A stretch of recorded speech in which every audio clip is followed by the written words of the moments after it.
Making some paper beads today. This is my bead roller. I don't know if you've ever seen one before, but this is a paper bead roller.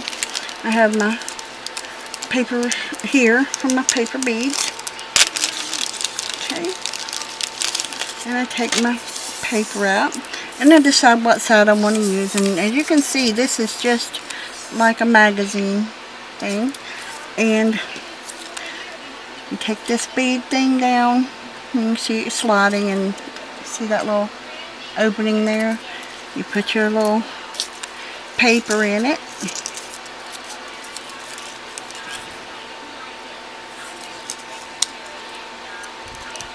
Like that. And then you push this back up in there to where it's holding it. And you set that quite close. And then you start to turn it.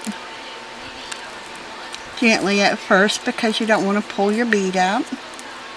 Okay, then I'm going to take my, I think I'll use the other bead, the other glue for it, because this one I can't leave the cap off long enough to be working with it, so I'll use my Aleene's,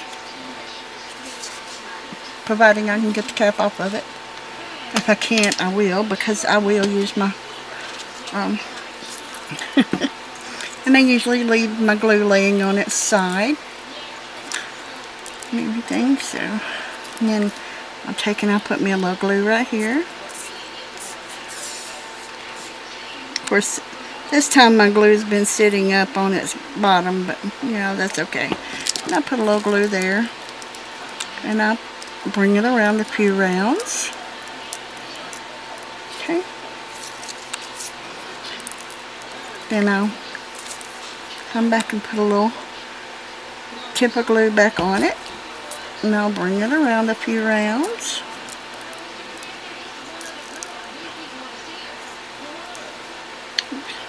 Slide it down a little more. I don't like it to be too loose, because if it's too loose here or here, I could break it. Because it's a bamboo bead spinner, and I really like it. They're made in the Philippines. So that's part of our territories, the United States territories, I mean.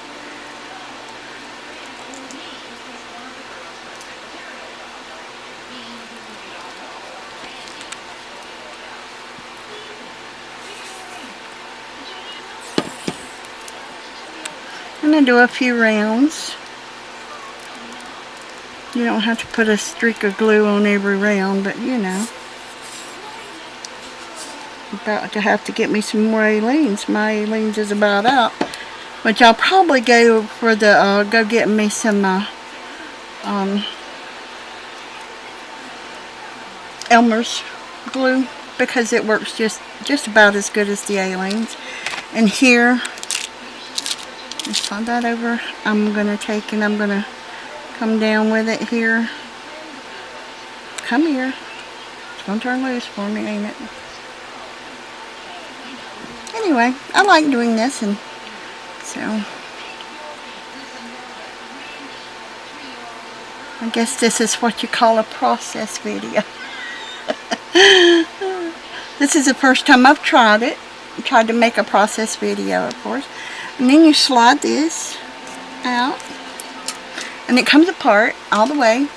And then you slide your bead off, and you've got the hole in the bead, and there's your bead, and it's ready.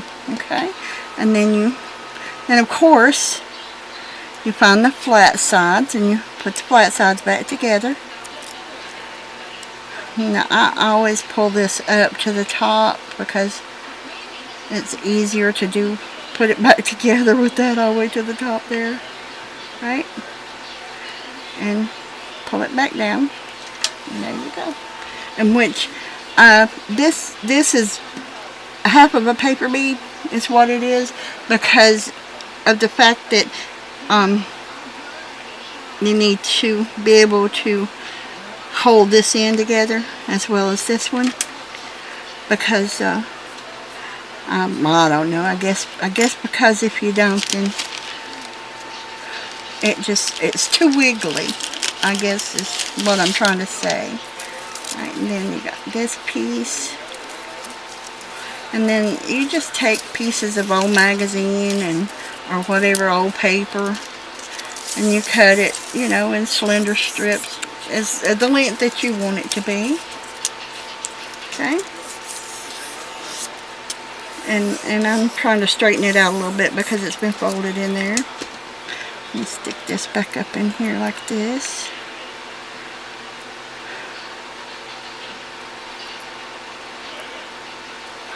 Like I said, it works better if you bring it to the end like this to stick it back in this little hole right here. And put it back together and stick that back down there. Like some crazy person, put it too far.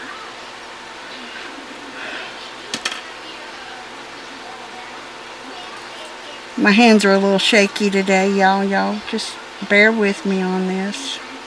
Because I want to make me some paper beads, of course, to make some dangles with. I want to make my own beads. So I decided to get my bead maker out. My bead spinner, or whatever you want to call it. Well, it's not a bead spinner, but you know. And then you take this and you stick it back in the hole. Like that. And shove that back together. Push this back down, shove that back together there. And see, you can bring it out a little bit, and then like this. Okay, depending on which way you want to go with it, you just take your glue and you put some glue down the center, like that. Push it down like that, and you got to make sure that you're not going to glue this to the thing, so I'm going to have to wipe some of the glue backwards here because I got too close to my... I'll have to take that one off this time and work with another one because that one's too close. It'll dry and then I can work with it again. And I can take this and put it back in here. There's a little slot there. I don't know if you can see it or not, but there it is in there somewhere. And it'll go through. And then I just take in my thumb and I slide it back. And I needed to roll it first beforehand, but I didn't do that the last time, so this time I'm going to do it this way. And roll it. Roll it, roll it, roll it. Though my beads is rolling. So, anyway, we've been doing some study on forgiveness at church. And, you know, yeah, you know the Lord's Prayer. It talks about how Jesus said for God to forgive us as we forgive others. So in other words, God doesn't forgive us if we don't forgive forgive others. So we've been doing some forgiveness, but the reason why that God wants us to forgive is because of the fact that the forgiveness that Jesus showed us when he died on the cross, and that God shows us every day. As you think about all the unforgiveness in this life, it's just been hard, you know, and it's real hard when you've been wounded, and that's basically, you know, you can see a wound when it's, you know, a sore that you've cut your hand or stepped on a nail or something. You can see that wound and everything, but you can't see the wound of being hurt in your spirit or in your heart. But what we've got to realize is that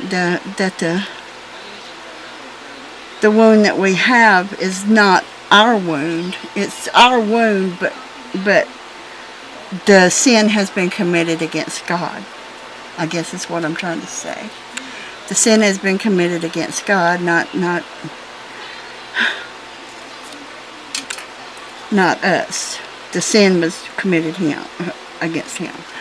And so that's, and it's a really good, it's called Forgiving Forward. So it's a really good series. Really good. It's a and I've really enjoyed it. I've learned a lot. I've learned how to show forgiveness to others and everything. And there's another bead. And I'm putting them in here, but see, now these right here are double beads, where it's 2 strips of paper, one edge to the other, and then, you know, when you take them off, they're glued together, and that's what they look like. Those are double beads. That's a single bead. And depending on the size of your paper, of course, and what you do is and I'm not putting these beads right here in yet because they're still a little damp with glue. Gotta make sure I don't glue this to my stick. You don't want to glue it to your stick. Go back in here, put it back in. And since I had glue on the other side, I'm going to start out with this. I'm going to go to the other direction with it. I'm going to go this way with it. I wanted the red to kind of be showing a little bit out, but it's not. So I'm going to come here and I'm going to tighten it up a little bit.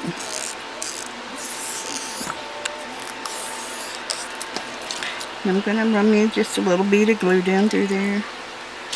I'll go here and thin it out a little bit so it'll dry a little faster. Try to keep it straight on your spindle. I asked Beth about when we were going to work on some paper beads again, but she hasn't answered, so I've been needing some, so I went ahead and decided I was going to pull out my bead maker and bead make. And I want to make some dangles for my journals and all that. And, well,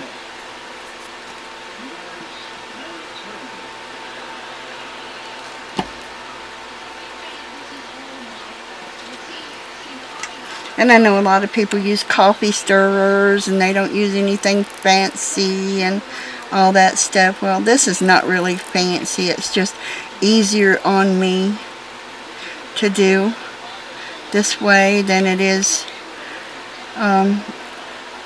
for me to use a coffee stirrer, because my eyesight, to be honest with you, my eyesight's not great, and my beads don't end up perfectly great anyway. But I try to make them small enough that if I decided I wanted to